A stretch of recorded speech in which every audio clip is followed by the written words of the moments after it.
လူချင်းတို့ခင်ဗျာဘဝမှာအောင်မြင်ခြင်းနဲ့ဆိုရင်ကျွန်တော်တို့ကသူများတွေမလုပ်ချင်တဲ့အရာတွေကိုလုပ်နိုင်မှုလို့တယ်ဒီကနေ့မှာကျွန်တော်တို့သူများတွေမလုပ်ချင်တဲ့အရာတွေကိုလုပ်နိုင်မှာမနှက်ဖြန်မှာဘဝမှာသူများတွေမရနိုင်တဲ့အရာတွေကိုရမှာဖြစ်တယ်လူတွေတော်တော်များများဟာသူများတွေလုပ်တဲ့အရာတွေကိုပဲလုပ်ပြီးတော့မှသူများထက်ပိုတဲ့ရလက်တွေလိုချင်နေကြတန်မှန်အောက်စ조사ပြီးတော့တန်မှန်ထက်ပိုတဲ့ရလက်တွေလိုချင်နေကြဘဝမှာအဲ့ဒါတော်တော်စိတ်ပြတ်ဖို့ကောင်းသူများထက်သာခြင်းသူများတွေမလုပ်တဲ့အရာတွေကိုလုပ်နိုင်မှုလိုအပ်တာဖြစ်ပါတယ်အဲ့တော့အထူးသဖြင့်ကျွန်တော်တို့ကသင်ယူလေ့လာမှုနဲ့ပတ်သက်ပြီးဆိုရင်တာမန်လူတွေဟာ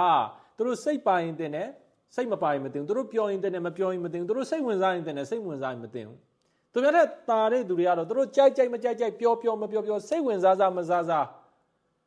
လိုအပ်တဲ့အရာမှန်သမျှကိုသင်နိုင်အောင်ကြိုးစားတယ်ကျွန်တော်တို့ဘဝမှာအောင်မြင်ခြင်းကျွန်တော်တို့အလုံးသင့်ဆုံးအရာတွေကိုကျွန်တော်တို့မလု